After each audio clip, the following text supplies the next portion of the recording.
सीधा सवाल ये कि लोकसभा चुनाव में आप कूदे हैं, खंडवा के विकास की क्या रूपरेखा है आपके पास? मुझे कांग्रेस का प्रत्याशी बनाया गया है और खंडवा लोकसभा क्षेत्र में मुख्यालय खंडवा होने के नाते खंडवा की सबसे बड़ी समस्या है। पिछले विगत दिनों से करीबन 10 वर्षों से बीजेपी का सांसद रहा, बीजेपी की सरकार है और खंडवा के विकास में सबसे बड़ा रोड़ा है वहाँ का बाईपास रोड, रिंग रोड, जो बनना बहुत अति आवश्यक है। जिस समय अरुण यादव जी सांसद थे, उन्होंने नर्मदा जल की व्यवस्था की थी और नर्मदा से पेयजल की योजना लाकर स्वीकृत कराई थी।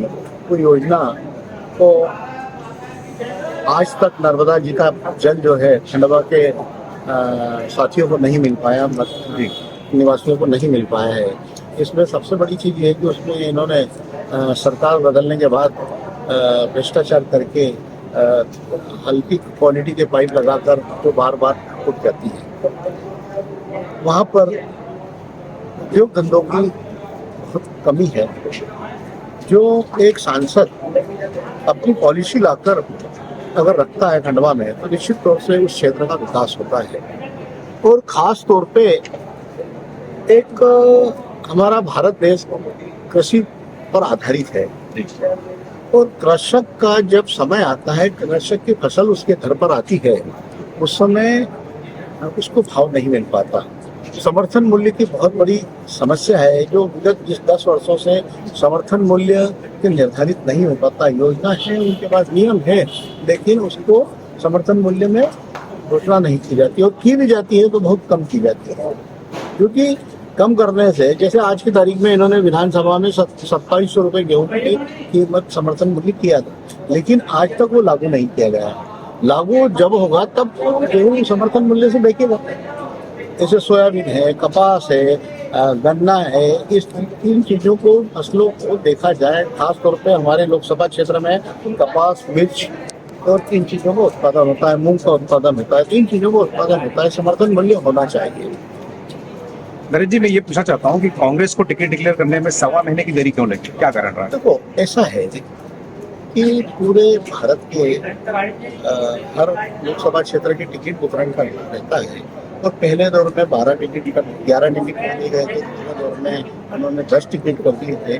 कहीं न कहीं तो जिस समय आधारित की जाता है और एक उनको खंडवा लोकसभा जो अच्छा क्षेत्र है और उन्होंने समीकरण बिठाया। और ख़ास तौर पे मैं इसलिए उदाहरण दूंगा कि मैंने कोई आवेदन नहीं किया, न कोई मैंने पार्टी में आवेदन भी नहीं किया और न मेरी कोई इच्छा थी, लेकिन पार्टी ने विचार किया कि अच्छा कैंडिडेट हम किसे दे सकते हैं, तो उन्होंने समीकरण जमा कर, ये लेट इसीलिए हुआ कि समीकरण बनाया और बड़े नेताओं ने डिस्कस आपस में किया, चाहे उसमें अरुण यादव जी हो, राजनारायण सिंह हो या जीतू पटवारी जी हो, हमारे प्रभारी संजय दत्त जी हो। पर मीडिया में तो ये चर्चा है कि अरुण यादव चुनाव लड़ने से मना कर गए, राजनारायण सिंह मना कर गए, ऐसे में मजबूरी में नरेंद्र पटेल का नाम आया। ये आपका सोच है या मीडिया में चर्चा है, लेकिन अरुण यादव जी का सोच ये रहा है कि वो खुद जग जाहिर है, छिपाने वाली बात नहीं है कि 2 लोकसभा चुनाव हार चुके हैं, तो उनकी सोच ये थी कि मैं न लड़ते हुए मैं एक ऐसा उम्मीदवार दूं कि जो वहां से कांग्रेस का उम्मीदवार जीत कर आ। तो ये कांग्रेस के प्रति उनकी समर्पण भावना है। क्या लगता है भारतीय जनता पार्टी के राम मंदिर के सामने कांग्रेस कहाँ टिक पाएगी? देखो, ऐसा है कि सबसे पहले बात तो यह है कि राजनीति में धर्मनिरपेक्ष होना चाहिए। धर्म के आधार पर देश का विकास नहीं हो सकता, ये सोचना होगा।